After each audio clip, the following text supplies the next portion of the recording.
ولا تكونوا كالذين تفرقوا واختلفوا من بعد ما جاءهم البينات وأولئك لهم عذاب عظيم. Assalamualaikum warahmatullahi wabarakatuh.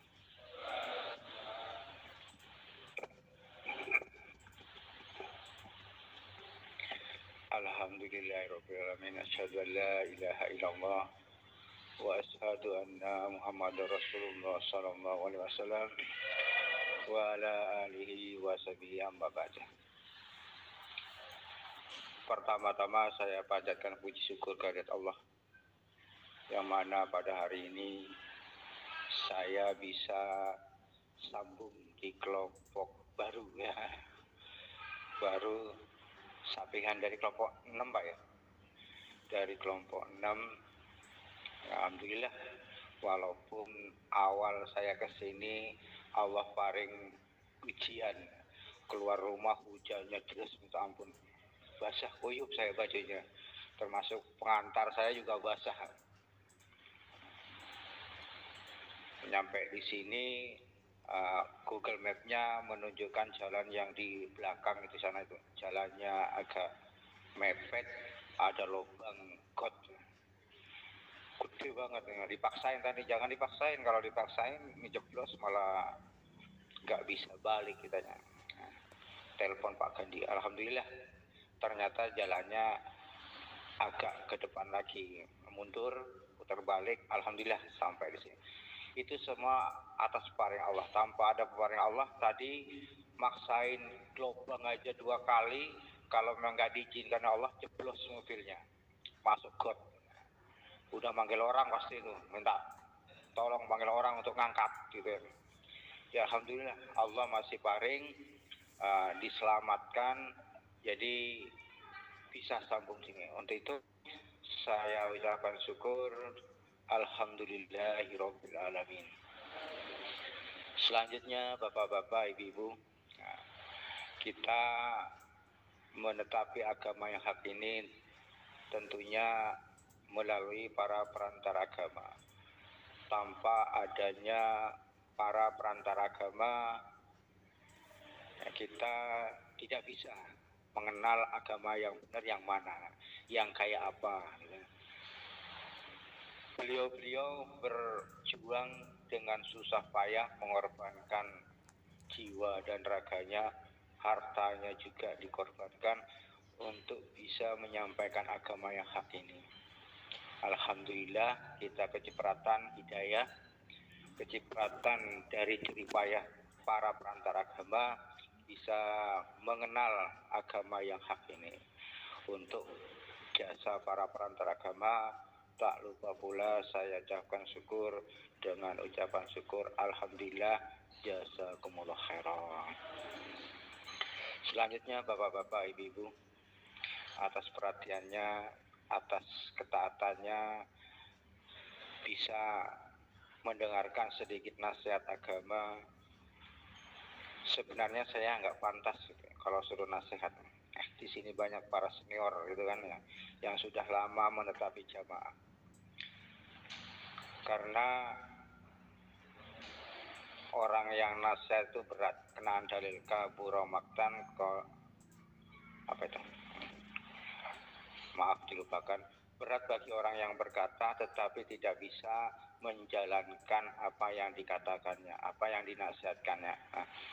Kalau suruh milih mendengarkan nasihat dan suruh nasihat, saya milih mendengarkan nasihat. Kenapa Bapak-bapak, Ibu-ibu? Kan dalil tadi itu berat. Di sini alhamdulillah Bapak-bapak, Ibu-ibu, dengan adanya hidayah kita leseh-lesehan di sini, leyeh-leyeh di sini.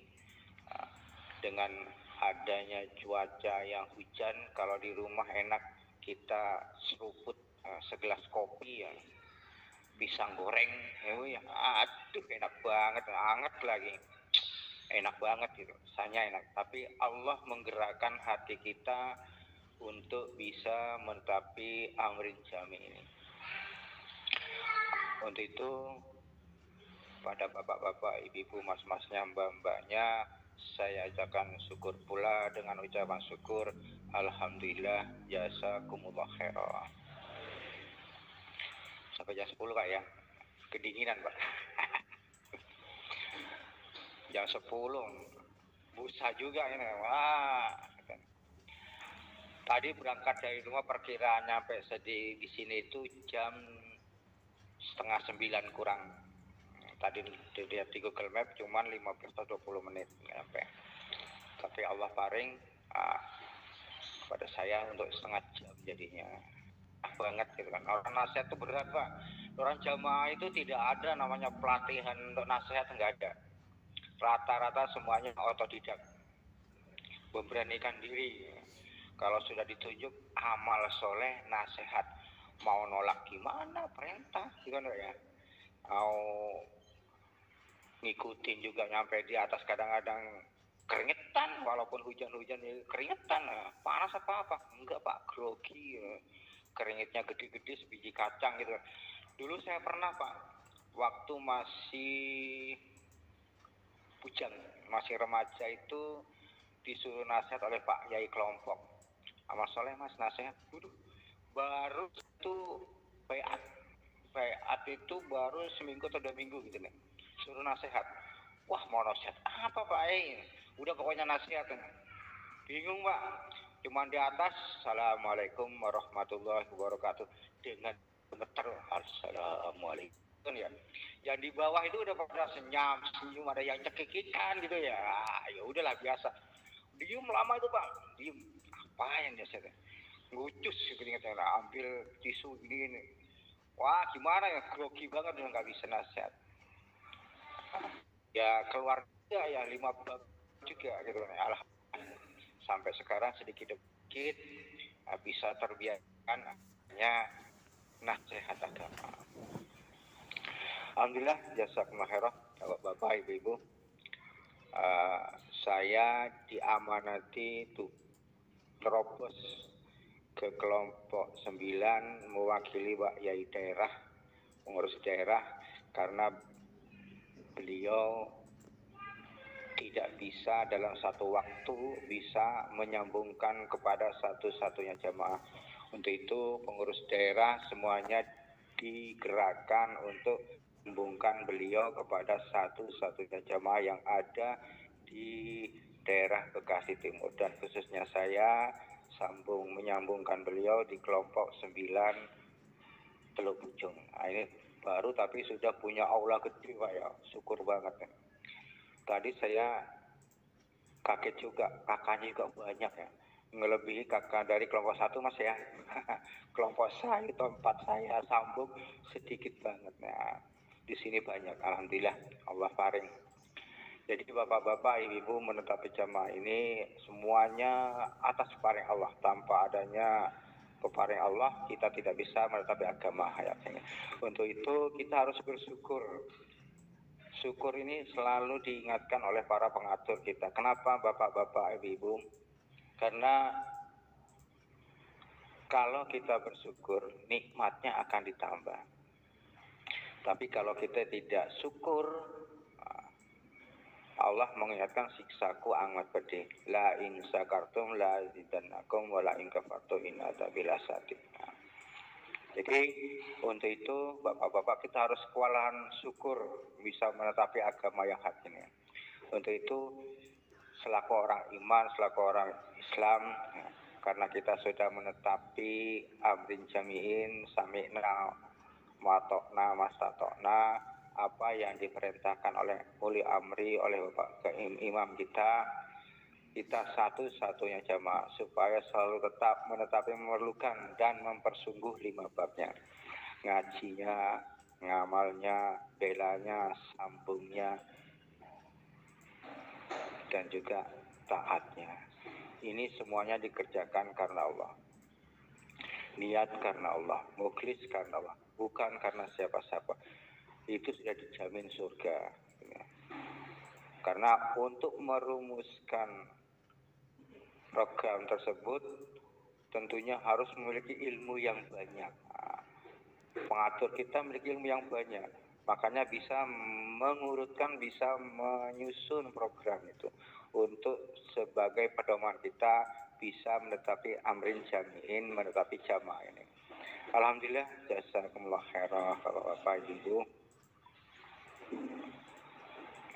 Ini ada beberapa titipan dari daerah Bapak, perlu saya sampaikan sebentar sedikit apa yang dititipkan.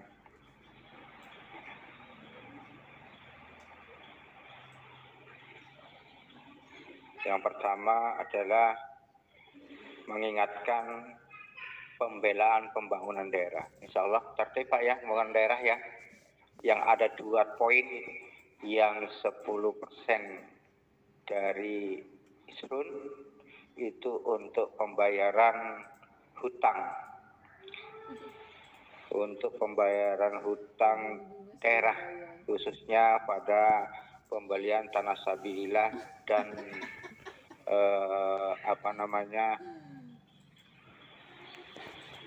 sekolah boarding school ya, itu yang 10%.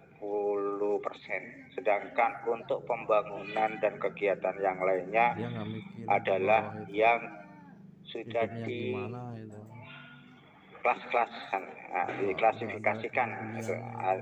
Sekian juta dengan sekian juta, lupa saya berapanya itu, 100.000, 275.000 dan sebagainya, sampai paling besar itu 500.000 kalau nggak salah. Terus yang kedua,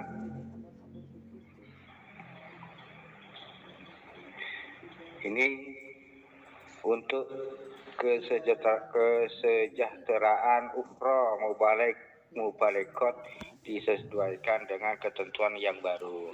Kan sudah keluar Pak ya, yang Mas Soleh, disesuaikan ya sakpol kemampuan jamaah. Bapak-bapak, ibu-ibu, para mubalekot ini berjuang menyampaikan ilmu kepada kita. Tentunya kesejahteraannya juga harus diperhatikan. Kalau dia semakin sejahtera, semakin semangat. Itu Pak ya, ngajarnya semakin. Kalau kesejahteraannya ya di luar, jauh dari ketentuan, jauh dari kebutuhan hidup sehari-hari, ya istilahnya semangatnya kurang gitu ya. Nah, untuk memberi semangat, jangankan bapak-bapak kerja di beda, kalau akhir tahun biasanya ada demo Pak ya, kenaikan gaji massal gitu kan ya, apa UMK apa itu sekarang UMR, sampai berdemo berjilid-jilid. Alhamdulillah mubalek kita nggak demo Pak. Kalau demo repot juga kan gitu ya. Alhamdulillah mubalek kita sak dermo, sak ya sedekahnya jamaah semuanya diterima apa adanya. Tapi pengurus menyarankan untuk bisa menetapi udah yang dijadikan musyawarah, yang sudah dimusyawarahkan, untuk bisa diterapkan di masing-masing kelompok. Terus yang terakhir, penyampaian teks PBG bisa Anda sampaikan Pak ya? Teks PBG belum, ya masalah disampaikan karena itu penting sekali. Jangan sampai nggak disampaikan. Ini pesan daerah supaya disampaikan.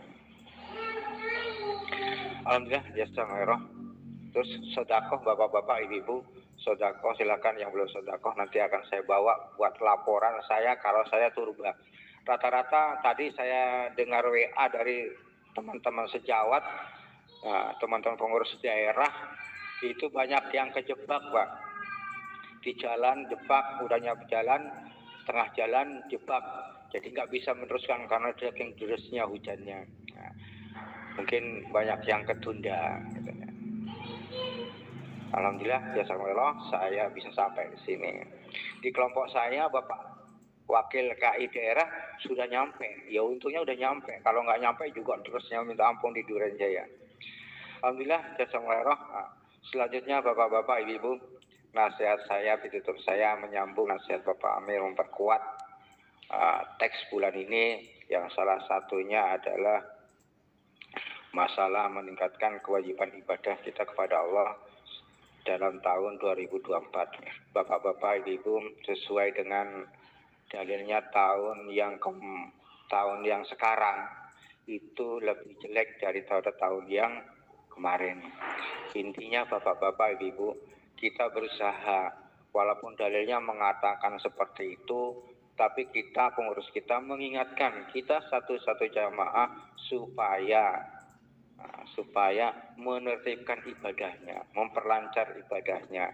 Jangan sampai kita termakan arus teknologi, arus zaman, hingga dengan adanya gadget, dengan adanya HP, kita lalai. Bapak-bapak, ibu-ibu, kalau namanya HP itu asik hingga melalaikan semua apa yang dinasihatkan. Kalau waktunya ngaji, keasikan main HP, lupa. Waktunya sholat juga kadang-kadang lupa, menyepelekan dan sebagainya. Makanya diingatkan kita supaya meningkatkan. Ya. Selanjutnya bapak-bapak, teks bulan ini juga penerapan 4 tali keimanan. Yaitu yang pertama adalah bersyukur. Makanya tadi jelas sekali dalilnya la sakatum la dinakum wa la kafatum in adabil asadin. Barang siapa yang bersyukur kepadaku, niscaya akan aku tambah. Dan barang siapa yang kufur, niscaya siksaku amat pedih. Ini mengingatkan kita supaya senang. Apapun yang diberi nikmat oleh Allah harus kita lakukan dengan senang. Ya Bapak ya. Terus yang kedua, mengagungkan ya, kita agungkan baik mubalik kita, pengurus kita, dan juga ya alat-alat ibadah kita juga harus diagungkan. Salah satu contoh mengagungkan buat anak cabai rawit kita, kalau membawa Al-Quran itu jangan ditenteng, tapi didekap. Didekap di depan dada jalan, jangan ditenteng kayak buku biasa gitu. Nah, itu untuk mengagungkan. Mubalik juga kita, dewan guru kita juga diagungkan. Pada saat dia menerangkan, diperhatikan. Dalam kehidupan sehari-harinya juga diagungkan. Apalagi pengurus kita, pengatur kita yang harus diagungkan, ditaati, apa yang diperintahkan dijalankan. Selanjutnya yang ketiga adalah mempersungguh bapak-bapak, ibu-ibu. Nah, ini kita datang ke Sambung ini ya dengan adanya kondisi yang seperti ini, hujan deras. Tapi bapak-bapak, ibu-ibu mempersungguh datang ke sini. Ini kewalahan kewalahan ya istilahnya pahalanya luar biasa. Gak sembarang orang untuk mendapatkan kenikmatan seperti ini. Dengan adanya persungguh ini, wah pahalanya pol Pak. Ya, pol. Terus yang terakhir adalah berdoa. Berdoa tentunya dalam kehidupan kita sehari-hari kita tak luput dari permasalahan yang ada. Dicoba oleh Allah, cobaan pasti ada. Untuk bisa melakukan, untuk bisa menjalani cobaan ini tentunya harus dengan berdoa, biar kuat. Karena doa adalah senjatanya, pedangnya orang iman. Bapak-bapak, ibu-ibu, dengan adanya doa ini tentunya mangkulan yang banyak yang kita terima ya kita amalkan. Doa, salah satu doa bapak-bapak, ibu-ibu, dulu pernah saya alami tahun 1997-98. Bapak-bapak pernah ngalami Pak, yang biasanya yang udah usia 40-50 tahun ke atas ngalami peristiwa 98 atau 97, yaitu adalah krisis moneter. Salah satu cobaan Allah. Banyak daripada saudara-saudara kita yang dicoba oleh Allah di PHK. Tapi dengan lapang dada, dengan adanya berdoa, saudara-saudara kita kuat dan juga ada yang terhindar, termasuk saya. Karena dimangkulin doa sama mubalek yang mau diamalkan tanpa adanya keraguan, ya banyak berdoa. Intinya gini Bapak-bapak Ibu, kalau berdoa itu harus yakin apa yang kita minta, apa yang kita harapkan itu dikabulkan oleh Allah. Kalau bapak-bapak, ibu-ibu tidak yakin apa yang diminta dengan kita kepada Allah, ya tidak akan yakin, karena Allah mengabulkan atas prasangka hambanya. Jadi bapak-bapak ya harus yakin dengan doa kita. Terus yang terakhir bapak-bapak, nasihat yang bulan ini adalah masalah riba. Ya Mas Soleh, kita saling mengingatkan untuk bisa menghindari masalah riba. Masalah riba ini bahaya bapak-bapak ibu-ibu, karena bisa menghapus semua amalan-amalan kita, bisa menghapus semua pahala-pahala kita. Makanya dinasihati oleh pengatur kita supaya menghindari riba. Alhamdulillah, jazakumullah, tinggal 10 menit lagi. Alhamdulillah, hujannya juga sudah mulai reda kayaknya. Pulang juga enak. Maaf Pak, yang ini anget-anget saya minum dulu Pak ya. Boleh ya Pak ya? Karena saya kedinginan Pak, hujan Pak.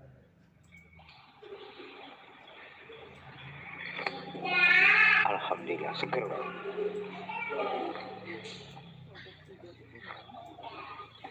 Kalau kedinginan perutnya dingin, tapi kalau udah seger enak banget, alhamdulillah. Itulah nikmat.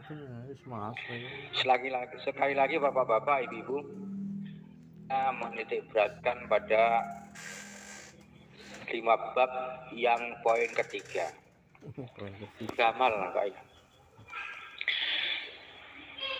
Bapak-bapak, ibu-ibu, kita hidup di dunia ini tentunya banyak rezeki yang kita dapatkan. Ya Pak ya, Bu, banyak yang kita dapatkan. Ibu-ibu dapatkan rezeki dari bapaknya mungkin 1 bulan ada 100 juta Bu. Amin, mudah-mudahan Bu ya. Bapaknya penghasilan kan dia 100 juta kan gitu. Ya mudah-mudahan. Mungkin dapat penghasilan berjualan ataupun berdagang dan sebagainya, tentunya banyak penghasilan yang kita dapatkan. Bapak-bapak, ibu-ibu, beberapa bulan yang lalu diingatkan, orang yang sudah meninggal, bapak-bapak, ibu-ibu, itu minta dihidupkan kembali. Bulan Oktober kalau nggak salah Pak ya. Ada yang ingat? Yang dalilnya lupa saya. Surat Al-Munafikun ayat 10. Nanti dibuka silakan. Yang artinya kurang lebih. Orang-orang yang sudah meninggal itu minta dihidupkan kembali. Walaupun hanya sebentar. Biar bisa bersedekah. Jadi orang yang sudah meninggal bapak-bapak, ibu-ibu, itu minta dihidupkan kembali sekedar untuk bersedekah. Bukan untuk bisa sholat tahajudnya, untuk bisa, ya Allah saya hidupkan kembali biar saya sholat tahajud, biar saya sholat sunnahnya tertib. Enggak. Biar saya puasanya Senin Kemis rajin. Enggak. Ibadah-ibadah yang lain enggak. Tapi mereka itu minta dihidupkan kembali hanya sekedar bersedekah. Karena mereka tahu pahalanya kalau sudah meninggal orang iman, itu tahu Pak. Karena sudah meninggal itu pahalanya wah luar biasa. Karena dalilnya kalau kita sudah infak 100.000 itu ditingkatkan 7 kali lipat. Ya Pak ya, 7 batang. Kalau 1 pohon 7 batang. 1 batang itu ditingkatkan lagi 100. Udah tinggal ngitung saja. 7 kali 100 700. Dan hitungannya ilah Masya Allah. Kita hidup di dunia ini ya tentunya mengharapkan itu Pak. Karena jadi amalan andalan kita. Kalau kita punya amal jariah. Amal jariah itu adalah milik kita Pak. Milik kita sendiri. Dengan harta amal jariah itu. Karena 3 yang bisa pahalanya mengalir di dalam diri kita setelah kita meninggal. Itu 3. Adalah amal jariah, ilmu yang bermanfaat, dan anak yang soleh. Kenapa amal jariah yang dikatakan ini harta saya sendiri? Yakin karena kita sudah berusaha berjuang Bu ya, menyisihkan uang belanja yang tadinya dikasih mungkin 50.000, 5.000-nya disisihkan untuk biar bersedekah. Ini perjuangan Pol Bapak, sedekah kita, harta kita yang pasti milik kita. Karena jeripaya kita, itu yang pertama. Yang kedua, ilmu yang bermanfaat. Belum tentu kita masing-masing jamaah mempunyai ilmu yang bisa disampaikan pada satu-satunya orang jamaah. Tapi kalau bisa ya alhamdulillah, berarti ada 2 poin yang bisa kita dapatkan dari amalan yang terus mengalir sewaktu kita meninggal. Jadi amal jariah dari ilmu yang bermanfaat. Kalau kita tidak bisa, misalkan kita bukan mubalik, kita bukan ya orang pintar, termasuk saya bisa menyampaikan, belum bisa gitu. Nah itu anggapannya sudah tanda petik. Yang ketiga adalah anak yang soleh yang mau mendoakan kedua orang tuanya. Ini pun juga masih meragukan. Karena hidayah itu kalau keimanan kita itu tidak kuat, anak-anak generasi kita tidak kuat, dengan adanya pengaruh zaman bisa keluar. Hidayah itu bisa hilang. Ya Pak ya, Ibu ya. Yang perlu perhatian. Makanya Bapak pengatur kita selalu memfokuskan pada generasi penerus dengan adanya peningkatan PPG. Makanya tadi daerah juga pesan udah disampaikan belum PPG-nya. Karena itu untuk anak kita menjaga generasi kita biar tetap dalam jamaah, biar tetap bisa mendoakan kedua orang tuanya. Kalau sampai keluar dari jamaah, ya tidak akan nyambung doanya, gitu Pak ya. Jalurnya beda sudah, gitu kan. Tapi kalau sama-sama jamaah, tentunya akan tetap nyambung. Nah, kenapa tadi sedekah ini bisa adalah harta kita pribadi, harta kita yang betul pol buat kita diri kita masing-masing, karena hasil dari jeripaya kita. Bapak-bapak sedekah, ibu-ibunya juga sudah dapat Bu ya. Jangan khawatir Bu, saya nggak kerja, gimana mau sedekah? Nah, ada bapaknya yang sedekah, ibu-ibu juga bisa dihitung dengan jariah. Kalau bapak-bapaknya diingetin kalau nggak sedekah, Pak, isrumnya sudah diisi belum? Karena kalau nggak sedekah, ibu-ibunya nggak dapat Bu. Diingatkan Bu. Jadi ibu-ibu jangan khawatir. Wah saya nggak kerja, nggak punya penghasilan. Lah bapaknya kan kerja. Kecuali bapaknya juga nggak kerja, tapi kan dapat rezeki yang lain gitu. Tetap harus sedekah. Karena sedekah ini bapak-bapak, kalau kita lihat di luar sana ya sedekah aja. Tapi kita sedekah kita itu diatur. Bapak-bapak sudah punya amal jariah di luar negeri sana, di Kongo mungkin ada Bapak. Karena sebagian harta kita yang disetorkan untuk pusat yang berupa isun, itu sebagian kan ada pinjaman murni. Pinjaman murni itu ada sebagian harta kita untuk membangun masjid, untuk membangun aula, untuk membangun boarding school dan kebutuhan-kebutuhan sabilah yang lain. Nah itu bapak-bapak, kita sudah punya tabungan. Makanya nasihatnya Bapak Amir, ya dipertegas lagi. Dan beberapa bulan ini kan untuk ibu-ibunya, dikhususkan ibu-ibu. Itu Pak Bu ya. Setiap pengajian ibu-ibu ya amal soleh nenteng Bu ya. Bukan hanya nenteng tas, enggak, ada isinya Bu. Ada beras, ada minyak, ada telur. Itu apa Bu? Itu untuk melatih kita untuk bisa sedekah. Karena yang ke ibu-ibu bawah itu untuk memberi asupan vitamin kepada generasi kita, mubalegot kita di CKM sana. Itu dimakan jadi daging, ngajar jadi mubalek, dan punya ilmu banyak, menyampaikan tentunya ibu-ibu kecipratan. Kan gitu Bu ya. Makanya disyukuri Bapak Amir kita dengan bijaksana mengarahkan kita untuk bisa sedekah. Alhamdulillah, jazakumullah khairan. Insya Allah itu bapak-bapak, ibu-ibu yang bisa saya sampaikan, kurang lebihnya. Kenalan dulu Bu ya. Ini karena Pak kelompok baru, wah ini saja nggak apa-apa ya. Insya Allah 5 menit, lebih 5 menit. Saya minta ridhonya sebentar. Asal saya dari Jawa Timur, tepatnya di kota Situbondo. Tahun 92 saya hijrah ke Bekasi.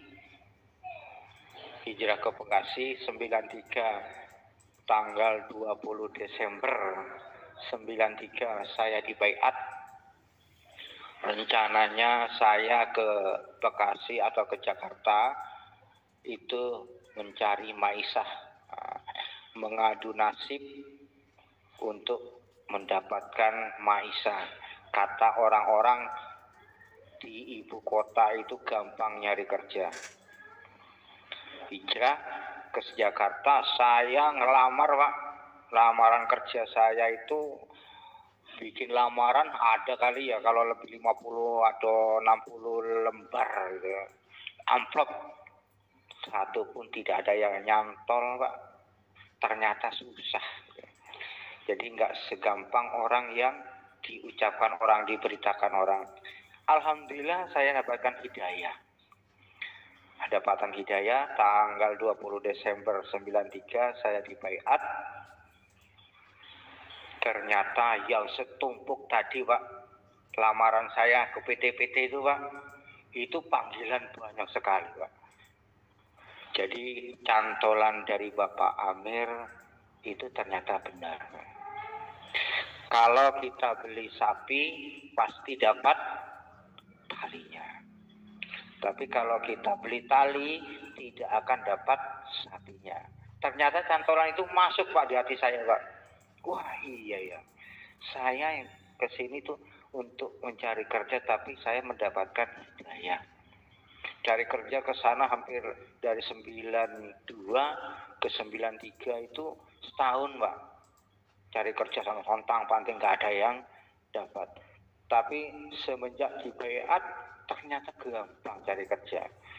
Nah, Allah paring karena hidayah sudah masuk, Allah memberikan hidayah, harta dunia, alhamdulillah dimudahkan. Saya menikah tahun 93 juga, dikaruniai 2 anak perempuan dan 2 anak laki-laki. Yang perempuan sudah menikah satu masih belum. Yang laki satunya sudah mubalek tapi tugasan 1 tahun, ingin melanjutkan untuk jenjang pendidikan. Ya, sekarang lagi mencari ilmu dunia. Ya mudah-mudahan lancar juga Pak ya. Terus yang kedua, laki-laki yang kedua nomor 4 adalah masih SMP kelas 1. Nah, jauh banget. Istri saya sudah nggak ada. Saya duda sekarang, duda keren gitu Pak ya. Duda keren. Istri meninggal puasa tahun kemarin ya. Puasa tahun kemarin insyaallah. Pulang umroh sakit meninggal.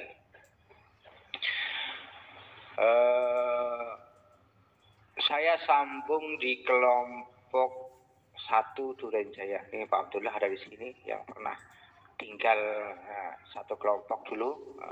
Mungkin beliau kenal dengan istri saya, Pak ya. Sambung di kelompok 1 Durenjaya. Kalau bapak-bapak ke Bekasi, mau ke arah terminal Bekasi, itu ada namanya kelompok 1 Durenjaya, Warung Jaka, Jalan Ampera. Nah situ ada kelompok, Pak. Kelompok saya Durenjaya. Tadi jalan terus banget sana, Pak. Terus saya di daerah di Dapuk jadi penerobos daerah.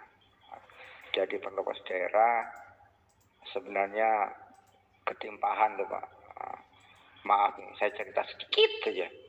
Saya dulu itu sebenarnya ingin jadi jamaah biasa, Pak. Saya jadi setelah baiat dijadikan pengurus daerah sampai sekarang. Ingin jadi jamaah biasa ngikutin Pak Tri Gunawan. Tahu Pak ya, Pak Tri Gunawan? Ada yang kenal Pak Tri Gunawan nggak? Dulu dari Teluk Pucung juga kalau nggak salah. Saya coba bulus, Pak. Niat bulus biar dimansuh. Tetapi ternyata sampai sekarang enggak dimansuh-mansuh, Pak. Malah tambah berat menjadi penerobos. Ya udahlah, tak terima. Kalau Pak Tri Gunawan itu dia pengen jadi jamaah biasa, pindah, Pak. Dari Jakarta Utara pindah ke Bekasi Timur. Bekasi Timur pindah ke Jakarta Timur 1, Timur 2, terus sekarang balik lagi ke Timur 1. Tetap jadi pengurus. Sekarang malah tambah jadi pengurus DPP LII Pusat. Jadi inginnya menghindar jadi pengurus. Tapi kalau sudah dikodar jadi pengurus, ya jadi pengurus. Gitu. Nggak kayak apapun. Jadi imam kelompok. Saya nggak, maaf apa aja, Pak ya. Ada dulu, Pak, di tempat saya. Jadi imam kelompok, pengen dimansuh, pindah, Pak. Ternyata di sana juga didapuk. Jadi imam kelompok. Sama aja kan ya.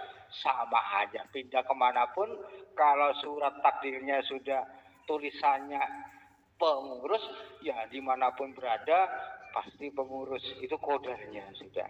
Nah, alhamdulillah kita sakpol kemampuan, walaupun jadi pengurus apapun, ya kita tetapi sakpol kemampuan kita. Alhamdulillah, ya jazakumullah khairan. Itu Bapak-bapak sekelumit kenalan dari saya.